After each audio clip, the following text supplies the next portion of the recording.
रमा आता वादळाची सावली झाली होती, सूर्याची सावली झाली होती. ती सूर्यासाठी सावली झाली होती, पण योग असा होता की हे वादळालाही माहीत नव्हतं, सावलीलाही माहीत नव्हतं, सूर्यालाही ते अज्ञात होतं, त्याच्यासाठी झालेल्या सावलीलाही ते अज्ञात होतं.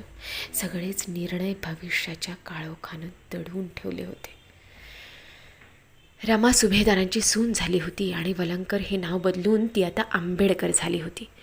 रमाचा संसार सुरू झाला.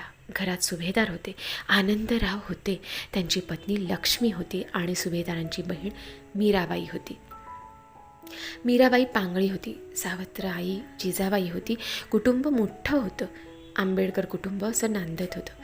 भायखळ्याच्या मार्केटजवळच्या चाळीतूनच रमा आता परळच्या डबक चाळीत आली होती. एक चाळ सोडून दुसऱ्या चाळीत आली. काका आणि मामांच्या घरांपेक्षा आंबेडकरांच्या घरचं